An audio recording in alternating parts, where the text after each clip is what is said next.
All four of Philip's older sisters eventually married into the German nobility. His substantially deaf mother was later diagnosed with schizophrenia and placed into a Swiss mental asylum, while his father settled in Monte Carlo with a new mistress. The young and increasingly abandoned Philip was initially sent to school in Britain under the guardianship of his uncle, George Mountbatten, but later he was sent to a unique and cutting-edge boarding school in Germany, sponsored by his brother-in-law, the Margrave of Baden, which was founded by the remarkable Jewish educator Kurt Hahn. Now, Herr Hahn was himself a fascinating and remarkable man, and it's worth taking a few moments getting to know his story, because his philosophy of education was to have a profound effect on the young prince's future. Kurt Hahn was born in Berlin to Jewish parents in 1886. Excelling at school, he attended a number of prestigious universities, including a stint at Oxford.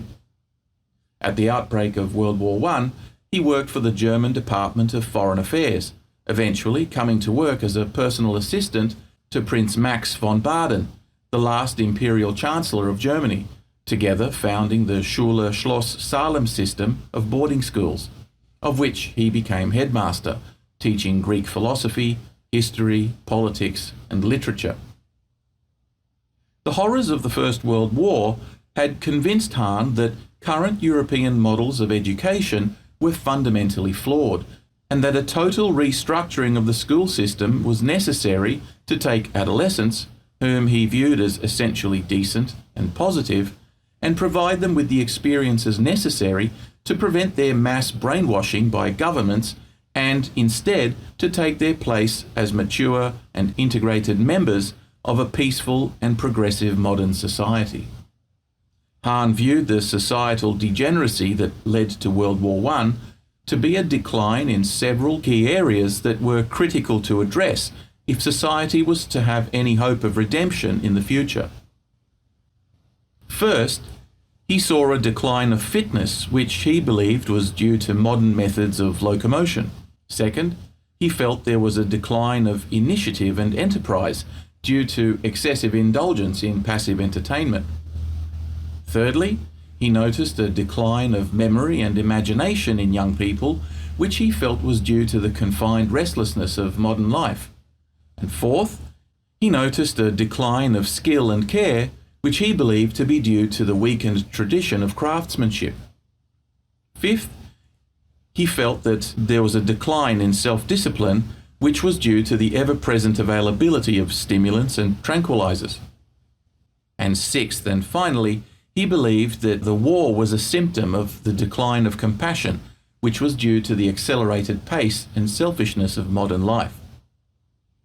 Hahn's formula for addressing these ills was comprised of four key pillars. First, fitness training, which he felt was the discipline and determination of the mind being expressed through the body. Second, he believed in the value of expeditions, via sea or land, to engage in long, challenging endurance tasks. Thirdly, he believed in the assignment of projects to students which would involve crafts and manual skills to improve their skill and attention to detail.